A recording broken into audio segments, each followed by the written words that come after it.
તમામ મિત્રોનું સ્વાગત છે આપણી યુટ્યુબ ચેનલમાં ટોપ ગુજરાતમાં અને મારું નામ છે રેહાન ચુનેજા। માવઠાની આગાહી આપવાની છે, ખાસ કરીને જે 18 થી 20 તારીખ માર્ચ વચ્ચે જે ગુજરાતની અંદર જે વાતાવરણની અંદર પલટો આવી રહ્યો છે તેની આપણે સંપૂર્ણ માહિતી આપવાના છીએ। મોડલોની અંદર અત્યારે બહુ મોટા ફેરફાર, મતલબ કે અત્યારે બહુ મોટા મતાંતર જોવા મળી રહ્યા છે। એમાં ઘણા એવા મિત્રો છે અત્યારે એમાં કન્ફ્યુઝન છે કે હવે ખેડૂત મિત્રો ખાસ કરીને કે એક અપડેટમાં થોડો કલર વધારે આવી જાય મોડેલમાં અને એક અપડેટમાં કલર ઘટી જાય, એ સૌથી મોટી એક સમસ્યા છે। તો તેની માહિતી આપણે આજે વિડીયોમાં અંદર આપવાના છીએ। હવે માવઠું આવવાનું છે એ ફાઇનલ છે, પણ જેટલી રાહત થશે એટલો ખેડૂત મિત્રો માટે સારા સમાચાર હશે। જેટલી માવઠામાંથી રાહત હશે એટલો, જો વાદળછાયું વાતાવરણ અને છાંટછૂટ થાય એમાં જ જો પતી જતું હોય તો પછી માવઠું ન થાય એ જ સારું ગણાય, એમાં જ ખેડૂત મિત્રોને ફાયદો રહેશે।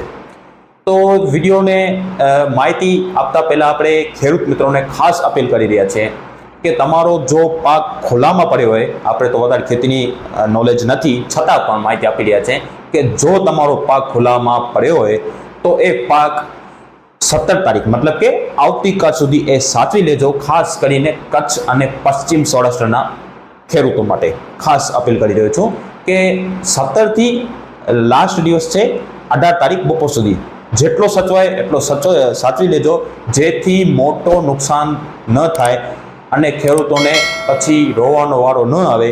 એના કરતાં એક સારી બાબત છે કે એના પહેલાં જ આપણે સગવડ કરી લેવી અને ખોલામાં જે પણ પાક પડ્યો હોય એ આપણે અંદર લઈ લેવું, એક ખાસ મોટી અપીલ કરી રહ્યો છું। તો એ અપીલ સાથે આપણે આજે વિડીયોની શરૂઆત કરી રહ્યા છીએ। અને હવે કયા વિસ્તારોની અંદર માવઠાની સૌથી વધુ શક્યતા છે, મોડેલની સૌથી પહેલાં વાત કરી લઈએ તો મોડલ એક અપડેટમાં મોડલની અંદર રંગ ચડે તો બીજી અપડેટમાં રંગ ઉતરે।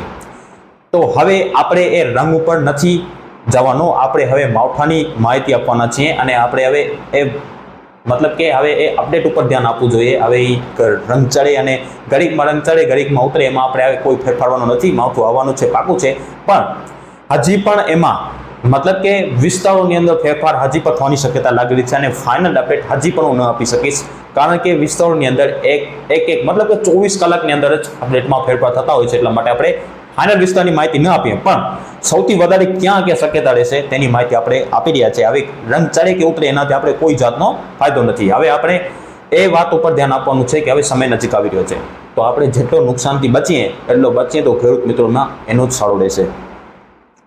તો મિત્રો ખાસ કરીને 18 થી લઈ અને 19 તારીખ વચ્ચે જે માવઠાની શક્યતા છે, 18 તારીખથી જ કચ્છના જે ઉત્તર પૂર્વ ભાગો છે, જે બની ખાવડા વિસ્તારો છે, ત્યાં વાતાવરણની અંદર આ પલટો જોવા મળી શકે છે। માવઠું શેના કારણે જોવા મળી રહ્યું છે એ આપણે આગલા વિડીયોમાં કહ્યું હતું કે 18 તારીખે વેસ્ટર્ન ડિસ્ટર્બન્સ આવ્યું છે, 17 તારીખે પાવર ઉપર। હવે આ વેસ્ટર્ન ડિસ્ટર્બન્સ છે ખૂબ મોટું, મતલબ કે મજબૂત વેસ્ટર્ન ડિસ્ટર્બન્સ છે।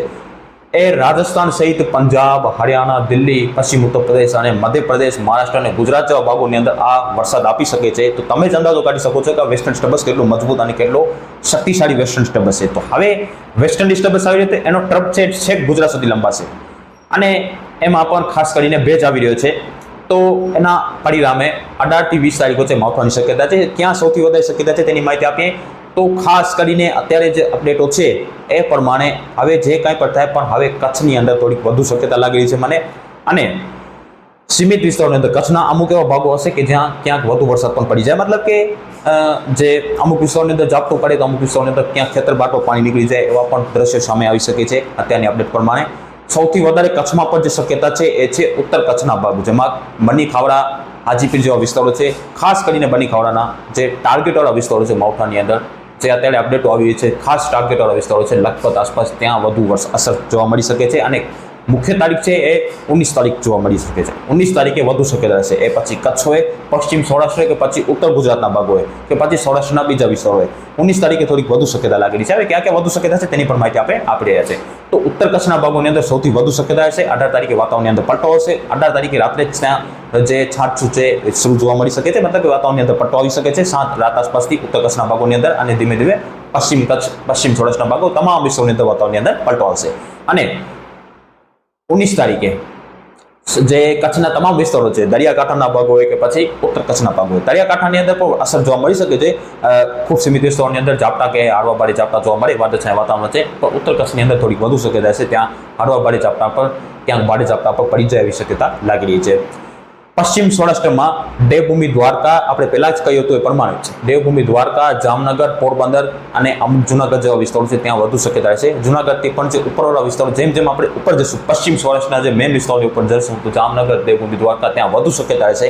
અને ત્યાં પણ હળવા ભારે ઝાપટા અમુક વિસ્તારોની અંદર 19 તારીખે જોવા મળી શક્યતા લાગી રહી છે. 19 અને 20 તારીખ આસપાસ અત્યારની અપડેટ પ્રમાણે હજી પણ એમાં ફેરફાર થવાની શક્યતા છે. પણ વધુ શક્યતાવાળા વિસ્તારો છે એ છે કચ્છ અને પશ્ચિમ સૌરાષ્ટ્રના, આપણે જે નામ જોડે પ્રમાણે જામનગર, દેવભૂમિ દ્વારકા, આ વિસ્તારોની અંદર સૌથી વધુ શક્યતા અસર જોવા મળી શકે છે. બીજા નંબરની વાત છે ઉત્તર ગુજરાતની. તો ઉત્તર ગુજરાતમાં પણ માવઠાની શક્યતા રહેશે, પણ પશ્ચિમ સૌરાષ્ટ્ર અને કચ્છની તુલનામાં ત્યાં થોડી ઓછી શક્યતા રહેશે. પણ ત્યાં પણ વાદળછાયા વાતાવરણ અને અમુક વિસ્તારોની અંદર હળવા ભારે ઝાપટા જોવા મળી શકે છે. પણ એ વિસ્તાર ખૂબ ઓછા હશે ઉત્તર ગુજરાતના ખાસ કરીને. તેમાં પણ વધુ શક્યતાવાળો વિસ્તાર છે પાટણ અને બનાસકાંઠાના આસપાસના વિસ્તારોની અંદર, મહીસાગર આસપાસ ત્યાં વધુ શક્યતા જોવા મળી શકે છે. મધ્ય પૂર્વ ગુજરાતની વાત કરીએ તો મધ્ય પૂર્વ ગુજરાતમાં પણ વાદળછાયા વાતાવરણ જોવા મળી શકે છે 18, 19 અને 20 તારીખે. અને ખૂબ સીમિત વિસ્તારોની અંદર વાદળછાયા વાતાવરણ છે. છાંટછૂટ થાય તો વાત અપવાદરૂપ રહેશે. બાકી મધ્ય ગુજરાતની અંદર કોઈ વધારે હાલ શક્યતા નથી લાગતી. છતાં અપડેટમાં ફેરફાર થશે તો તમને માહિતી આપવામાં આવશે. અત્યારે ખૂબ સીમિત વિસ્તારોની અંદર ઝાપટા બાપટા જોવા મળે એ વાત અલગ છે. બાકી કોઈ ખાસ વધારે શક્યતા મધ્ય પૂર્વ ગુજરાતમાં લાગતી નથી. એ પછી અમદાવાદ હોય, ખેડા હોય, નડિયાદ હોય, આણંદ હોય કે પછી વડોદરાના ભાગ હોય કે પછી પૂર્વ ગુજરાતના છોટાઉદેપુર, અરવલ્લી અને મહેસાણા આસપાસ વિસ્તારો હોય, મહીસાગર હોય કે બનાસકાંઠા, સાબરકાંઠા તમામ વિસ્તારો છે ઈડર, એ વિસ્તારોની અંદર થોડી ઓછી શક્યતા લાગી રહી છે. ત્યાં પણ વાદળછાયા વાતાવરણ જરૂરથી જોવા મળી શકે છે. સૌરાષ્ટ્રના બાકી વિસ્તારો છે જેમાં ભાવનગર, અમરેલી, ગીર સોમનાથ અને રાજકોટના ભાગો છે, બોટાદના ભાગો છે, મોરબીના ભાગો છે, સુરેન્દ્રનગરના ભાગો છે, આ તમામ વિસ્તારોની અંદર વાદળછાયા વાતાવરણ જોવા મળી શકે છે 18, 19, 20 તારીખે. 19 તારીખે વધુ ત્યાં વાદળછાયા વાતાવરણ જોવા મળી શકે છે. તો 19 તારીખે પણ વાદળછાયા વાતાવરણ જોવા મળે અને ક્યાંક છાંટછૂટ કે જોવા મળે, ઝાપટું બાપટું જોવા મળે, વાત અલગ છે. બાકી દક્ષિણ પૂર્વ સૌરાષ્ટ્રમાં પણ ખાસ એવી કોઈ શક્યતા હાલ આપણે જણાતી નથી. છતાં એમાં અપડેટમાં ફેરફાર છે, તમને માહિતી આપવામાં આવશે. તો એ પ્રમાણે સૌરાષ્ટ્રની અપડેટ છે. પોરબંદરનો આપણે જો પોરબંદર ભૂલી ગયા, પોરબંદરમાં પણ એ પ્રમાણે જ દ્વારકા, જામનગરની તુલનામાં થોડી ઓછી શક્યતા છે. દક્ષિણ ગુજરાતની વાત કરીએ તો દક્ષિણ ગુજરાતમાં સુરત, વલસાડ, નવસારી, નર્મદા, તાપી, ડાંગ, આવા, બીલીમોરા, વલસાડ, નવસારી, સુરત, આ તમામ વિસ્તારોની અંદર પણ વાદળછાયા વાતાવરણ જોવા મળે 18, 19 અને 20 તારીખે. પણ ત્યાં પણ ખૂબ ઓછી શક્યતા જણાઈ રહી છે. છતાં પણ વાદળછાયા વાતાવરણ છે, ક્યાંક ઝાપટું બાપટું જોવા મળી જાય તો એ વાત છે, એ અપવાદરૂપ જોવા મળી શકે છે. બાકી અત્યારે જે એ વિસ્તારોની અંદર શક્યતા હાલ ઓછી જણાઈ રહી છે. તો હાલની અપડેટ પ્રમાણે મિત્રો સૌથી વધુ શક્યતા છે એ કચ્છ અને પશ્ચિમ સૌરાષ્ટ્રના ભાગો છે અને બીજા નંબરના ઉત્તર ગુજરાતના ભાગો છે, ત્યાં થોડી વધુ શક્યતા છે. બાકી મધ્ય પૂર્વ ગુજરાત, દક્ષિણ ગુજરાત અને દક્ષિણ પૂર્વ સૌરાષ્ટ્રમાં આ વિસ્તારોની તુલનામાં ખૂબ ઓછી શક્યતા લાગી રહી છે. પણ વાદળછાયા વાતાવરણ આખા ગુજરાતની અંદર જોવા મળી શકે છે. ખાસ 18 થી 20 તારીખ છે સાચવાની, એમાં પણ મુખ્ય તારીખ છે 19 છે વચમાં, ત્યાં થોડીક વધુ શક્યતા આપણે લાગી છે. અને હવે ગાજવીજની વાત કરીએ તો ગાજવીજનું પ્રમાણ છે એ પણ એમાં થોડુંક વધારે જોવા મળી શકે છે. કચ્છ અને પશ્ચિમ સૌરાષ્ટ્રના ભાગોની અંદર ગાજવીજનું પ્રમાણ થોડુંક વધુ જોવા મળે એવી શક્યતા પણ લાગી રહી છે. મંડાળી વરસાદની જેમ આ વરસાદ જોવા મળી શકે છે. બપોર બાદ જે થંડરસ્ટોર્મ એક્ટિવિટી થાય છે એ જોવા મળી શકે છે. તો આ આપણે વિસ્તાર સાથેની અપડેટ આપી છે કે કયા વિસ્તારોની અંદર કેવી અસર જોવા મળી શકે છે. વિસ્તાર સાથે અપડેટ છે, પણ હજી પણ આપણે એમાં ફાઇનલ અપડેટ નથી આપતા. હજી પણ એમાં ફેરફાર શકે છે. અમુક વિસ્તાર થોડોક ફેરફાર થઈ શકે છે. જો કચ્છમાં શક્યતા વધે તો પશ્ચિમ સૌરાષ્ટ્રમાં ઓછી થાય. જો ઓછી શક્યતા થાય તો પશ્ચિમ સૌરાષ્ટ્રના ખેડૂતો માટે પણ એક રાહતના સમાચાર ગણી શકાય. અત્યારે એવો ખાસ લાગતો નથી ખાસ, પણ આવતીકાલે અથવા પરમ દિવસે પણ એમાં અપડેટમાં કાંઈ ફેરફાર હશે તમને માહિતી આપવામાં આવશે. હવે ફેરફાર મોટા ફેરફાર ન થશે કારણ કે સમય નજીક આવી રહ્યો છે, એટલા માટે મળીશું આપણે હવે કાલના વિડીયોમાં. મતલબ કે કાલે 17 તારીખ છે, હવે 18 તારીખે આપણે 18 તારીખથી આપણે સવારે વિડીયો નાખીશું કે આજે કયા કયા વિસ્તારોની અંદર વરસાદની શક્યતા છે તેની પણ માહિતી આપતા રહીશું. શક્ય છે તો કાલે પણ વિડીયો હશે, નહીં તો પરમ દિવસથી વિડીયો આવી જશે. આભાર.